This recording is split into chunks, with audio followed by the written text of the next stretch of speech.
Cory always helps me check here.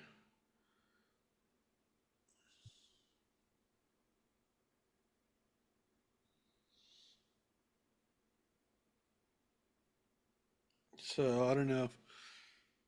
Yeah, I see that we're live again here. Okay. Well, um, I'm gonna close off of this here, and folks, well, welcome back to the second segment of Quantum Leap here for our first day back, September 24th, uh, 2024, and my name's David Kirsten. I'm a co-host with Cory Knott here, and welcome back, Cory. If you don't mind just telling us who you are, what you do, and if you want to give a little testimonial for our first guest of the season here, Smiley Nelson. Yeah, hey everyone, I'm Cory Knott, and I am co-owner of Take Wing Coaching. So I work primarily with business partnerships. That is my focus, but in some cases I will work with people on their higher purpose and vision and core values within what they want to create in their organization. And Smiley, well, how long have I known you? And it's some years. He was in another BNI chapter, and nobody has anything other than positive things to say about Smiley. And we've met over the years for various reasons, and he's always got great advice and just full of wisdom and kindness is the big thing. And so he always brightens the room. And given what he does, I don't think that you would really want anybody else, at least to be the one to talk to. Yeah. Great. And I say if you're great in real life, you're going to be great on video. And that's why I'm excited to work with Smiley on some video stuff here, this being one of the first installments. And, but with that, we like to actually not run through an extensive bio, but we like to hear from you, Smiley, about who you are and kind of what you do as our initial kind of icebreaker for our guests. Sure. I represent taxpayers before the IRS, and the foundation of that is really important to me that I convey that to my clients, to prospective clients, or to anyone who's got trouble with the IRS. And that foundation or philosophy of mine is that your IRS debt has nothing to do with the goodness of your soul. And that phrase and that way of thinking is based on empathy. And I think that's it is extremely important in my work and with getting along with people in my life is empathy. Because the folks I work with have had major upheavals in their life. Sometimes, and that's usually what precedes an IRS problem. An IRS problem is in conjunction with other problems. It's just not you're a bad character. Again, it's not got nothing to do with your soul, but they have had major turmoil in their life. And my job, and I love this part of it, is to help them reclaim the lives of my clients because they've been through a whole lot. And one of my favorite ones is I had a client who owed $380,000 to the IRS. He and his partner were just in difficult straits, of course.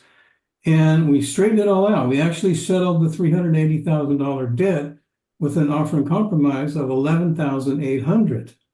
He was thrilled, and somehow or another, who knows why or the reasons it happened, but they got pregnant after that, and they now have this beautiful baby daughter. So all kind of good things can happen when you reclaim your life, and keep in mind that your debt has nothing to do with the goodness of your soul.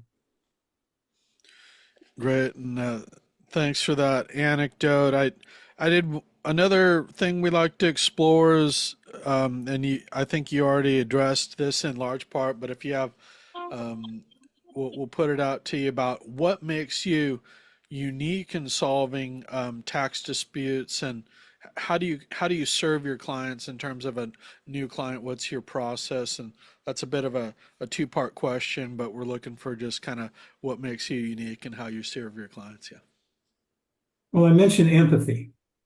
I spent a lot of years without understanding empathy, and to me, it's basic.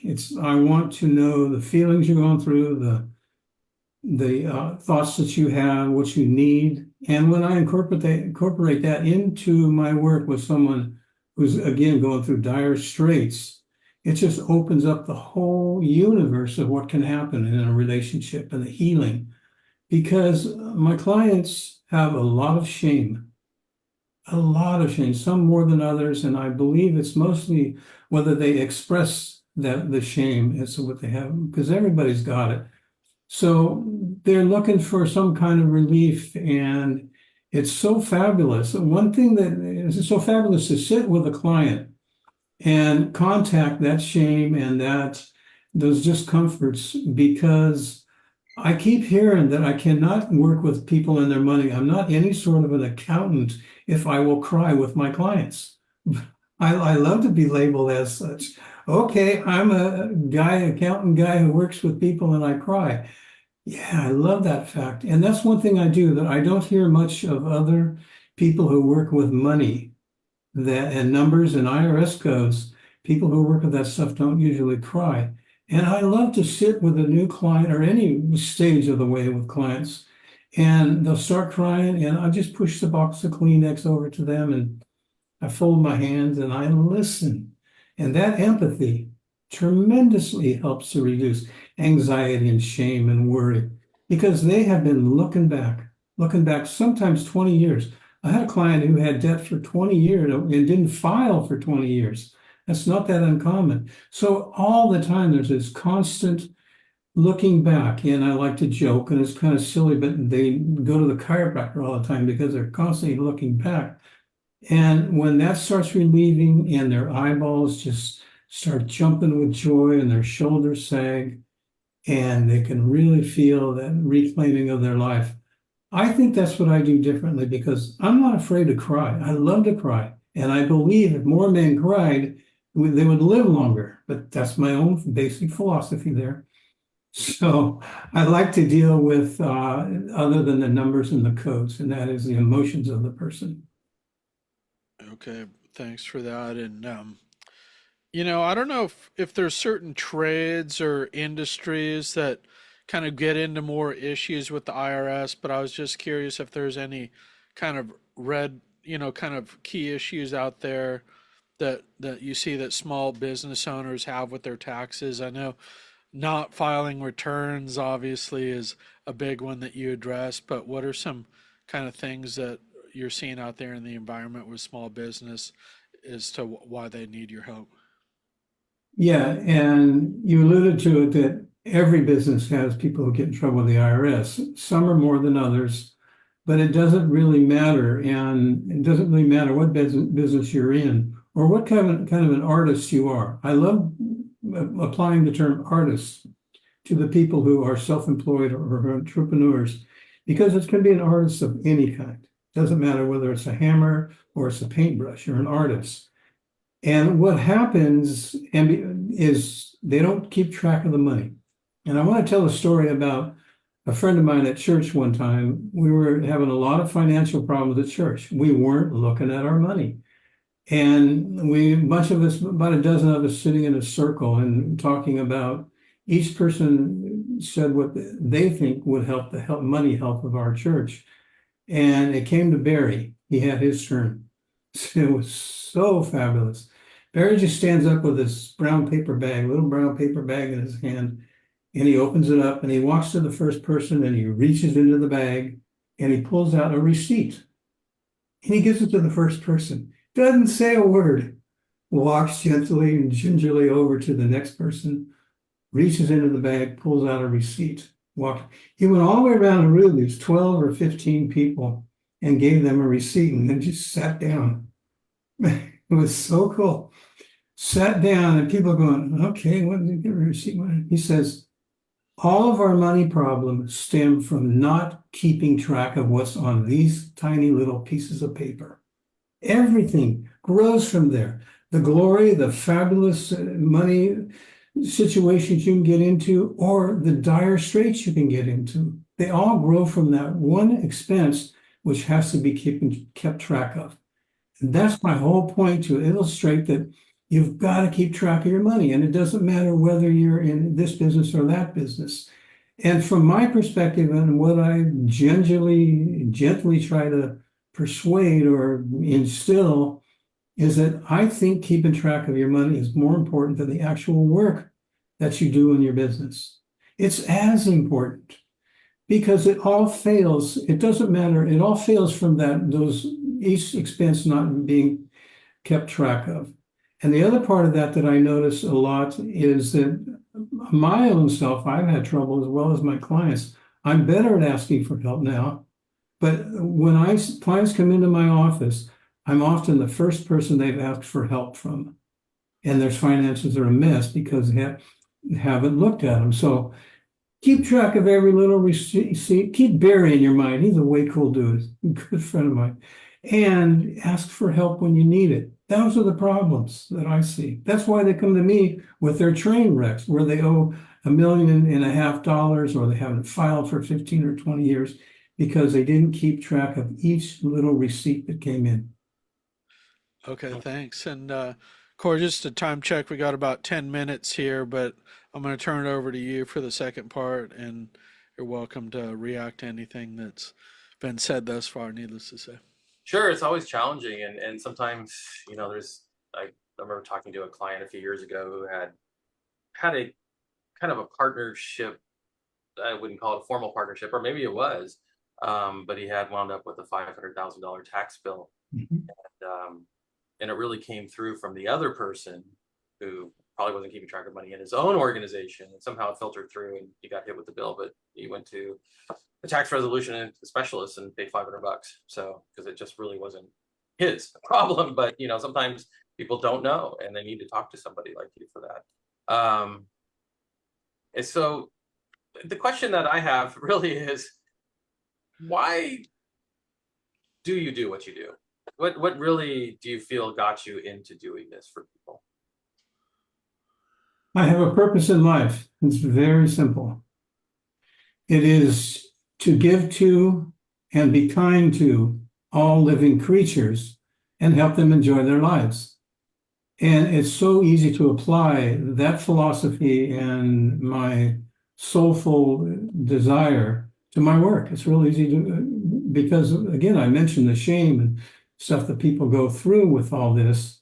And I've learned how to be a lot more empathic and not push my point of view and things of that nature, to where I can really listen, and to give to people and be kind to people just resonates with my soul.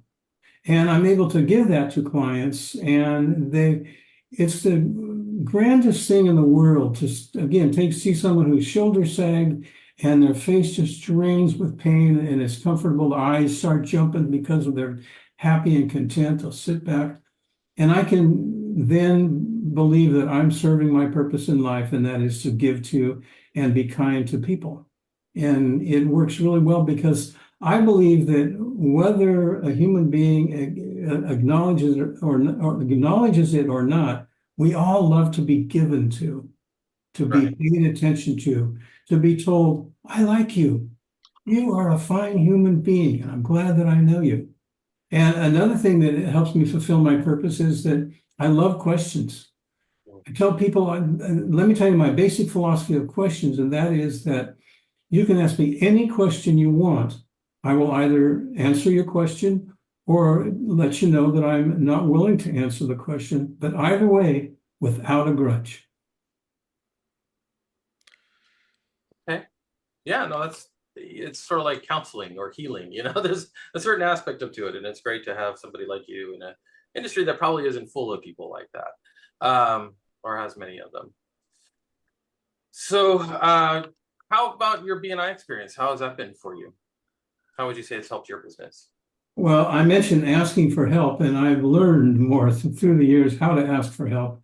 And that's one of the greatest things about BNI that has helped me, actually. I've been in for about 25 years, different chapters, and I've been able to learn more about asking for help, especially for things that pertain to my business, because there is a professional in either in my chapter or an adjacent chapter or somewhere in BNI who's able to do the job that I need to get my business in better health.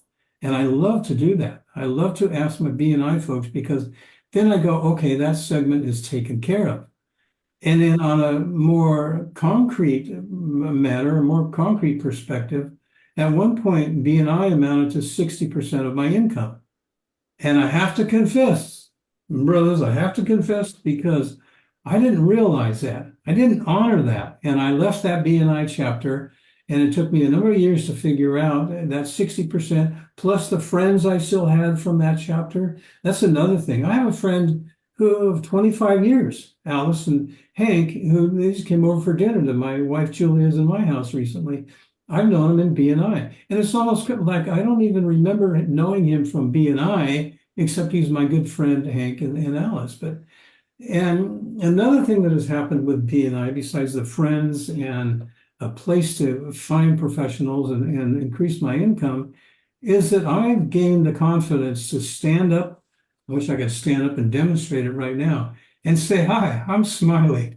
And be able to say it with conviction and belief and almost no discomfort. I love that. I'm not nervous or anything. I just get up and I say, "This is who I am." Right. So I've enjoyed it very much, and I'm really enjoying my current chapter. I think we have a great chapter, and Absolutely. the last one you were in was also a very good chapter next to Mhm. but there's definitely a different feel. I think every chapter has its own culture, which is always exciting to learn. So who makes an ideal client for you? Well, let me tell you first, the most difficult part of my job. Again, I deal with people who haven't filed for 5, 15, 20 years. Who am I compared to the IRS? I'm asking them for documents. Give me some documents. They haven't dealt with the IRS in 15 years. So the most difficult part of my job is getting documents to help this client out of their situation. Right. And what? Go ahead. I said right. Yeah. Okay. I guess. Yeah, it really is. And it's to help me learn a lot about how to be nice, but also be insistent. So if I have an ideal client, it's a client who's already really motivated to fix their problem instead of even just a letter from the IRS. Letters don't always work. Even the ones that say we're going to pull money out of your account in 1 month. But the best motivator I've found, and you can get me clients who I will take these clients and jettison all the rest. Someone who's getting married. Mm. Because someone who's getting married is sufficiently motivated to really make things look good. Sometimes they want to fix it before they even tell their spouse. They're already engaged, or they've sat with their spouse and they realize it's going to cause a problem and they're really motivated. So someone who's getting married, that would be an ideal. Write that one down and check all your friends who's getting married. Ask them if they have an IRS problem and then refer them to me. That would be cool. I might suggest another one would be somebody who has gone through a divorce in previous years and is paying child support and or alimony because they can't afford any more garnishments. So Yeah. I had that problem in the late 90s, and my CPA cleared it up for me pretty quickly as soon as I got the letter. But it was just, once you go through a divorce and all those other things, and it's like life kind of falls apart, right? So Yes, getting married does influence our behavior in one way or another. one way or the other, yeah. And there's another one that's ideal is an inheritance. Some people get an inheritance and we can't reduce the bill, but they haven't filed for 5 or 10 years and they've inherited money. And I got 2 clients now, I think that this happens too. And they're ready to go because they have the money to pay it. So we just have to do the analysis, figure out what's going on, prepare the returns, and then pay it. Right.